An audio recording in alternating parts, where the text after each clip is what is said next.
एक बार की बात है, किसी राजा ने यह फैसला लिया कि वह प्रतिदिन 100 अंधे लोगों को खीर खिलाया करेगा। एक दिन खीर वाले दूध में सांप ने मुंह डाला और दूध में विष डाल दी और जहरीली खीर को खाकर 100 के 100 अंधे व्यक्ति मर गए। राजा बहुत परेशान हुआ कि मुझे 100 आदमियों की हत्या का पाप लगेगा। राजा परेशानी की हालत में अपने राज्य को छोड़कर जंगलों में भक्ति करने के लिए चल पड़ा ताकि इस पाप की माफ़ी मांग सके। रास्ते में एक गांव आया। राजा ने चौपाल में बैठे लोगों से पूछा कि क्या इस गांव में कोई भक्ति भाव वाला परिवार है ताकि उसके घर रात काटी जा सके। चौपाल में बैठे लोगों ने बताया कि इस गांव में 2 बहन भाई रहते हैं जो खूब बंदगी करते हैं। राजा उनके घर रात को ठहर गए। सुबह जब राजा उठा तो लड़की सिमरन पर बैठी हुई थी। इससे पहले लड़की का रूटीन था कि वह दिन निकलने से पहले ही सिमरन से उठ जाती थी और नाश्ता तैयार करती थी। लेकिन उस दिन वह लड़की बहुत देर तक सिमरन पर बैठी रही। जब लड़की सिमरन से उठी तो उसके भाई ने कहा, बहन तू इतना लेट उठी है, अपने घर मुसाफिर आया हुआ है, इसको नाश्ता करके दूर जाना है, तुझे सिमरन से जल्दी उठना चाहिए था। तो लड़की ने जवाब दिया कि भैया ऊपर एक मामला उलझा हुआ था, धर्मराज को किसी उलझन भरी स्थिति पर कोई फैसला लेना था और मैं वो फैसला सुनने के लिए रुक गई थी, इसलिए देर तक बैठी रही सिमरन पर। उसके भाई ने पूछा, ऐसी क्या बात थी?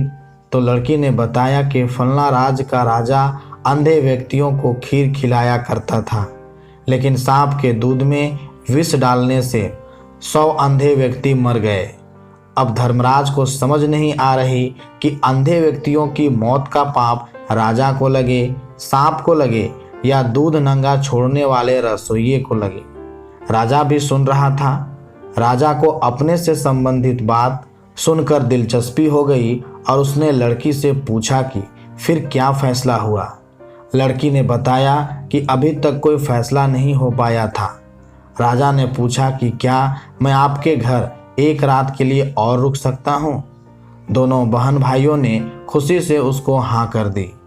राजा अगले दिन के लिए रुक गया, लेकिन चौपाल में बैठे लोग दिन भर यही चर्चा करते रहे कि कल जो व्यक्ति हमारे गांव में एक रात रुकने के लिए आया था और कोई भक्ति भाव वाला घर पूछ रहा था, उसकी भक्ति का नाटक तो सामने आ गया है।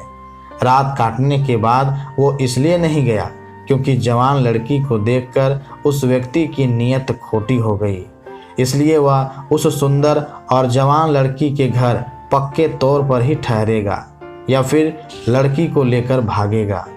दिन भर चौपाल में उस राजा की निंदा होती रही।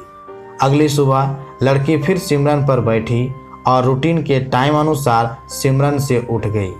राजा ने पूछा, बेटी अंधे व्यक्तियों की हत्या का पाप किसको लगा?